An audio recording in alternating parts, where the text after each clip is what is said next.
പണിക്കൊക്കെ പോയിണ്ടായിരുന്ന പെൺകുട്ടിയാ. എല്ലാ പണിക്കും പോയി? എല്ലാ പണിക്ക് പോയി. ഓട്ട് കമ്പനിയിൽ പണിക്ക് പോകും, കട്ടപ്പണിക്ക് പോകും, മണ്ണ് പണിക്ക് പോകും, എല്ലാ പണിക്കും പോയിട്ടുണ്ട്. അപ്പൊ ഒരു കുഴപ്പമുണ്ടായിരുന്നില്ല? ഒരു കുഴപ്പമുണ്ടായില്ല. മോള് മുക്കി വെച്ചിട്ട് പോകും. അത് സോപ്പ് ഒന്നും കൂടി സോപ്പ് ചേർത്ത് അലക്കി മോട്ടറിട്ട് പിഴിഞ്ഞ് വെക്കും. ചേട്ടൻ വന്നിട്ട് പിഴിഞ്ഞിടും. ചേച്ചിയുടെ ഒരു വലങ്കൈയായിട്ട് എപ്പോഴും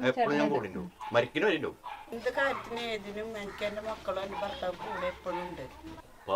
തൃശ്ശൂർ പാലിയറ്റുകാര് കുറച്ച് മരുന്നൊക്കെ തന്നെ മാസം അത് ഇല്ലെങ്കിൽ ഞങ്ങൾ പോയി മേടിക്കണം. അത് മേടിച്ച് വീട്ടിലെത്തിക്കും. പിന്നെ നമ്മുടെ കൂലിപ്പണി, നമുക്ക് ചെറിയ വരുമാനം, പണിയുടെ കുറവാണ്, കൊറോണ കാലമാണ്, സന്തോഷമായിട്ട് ജീവിക്കുന്നു.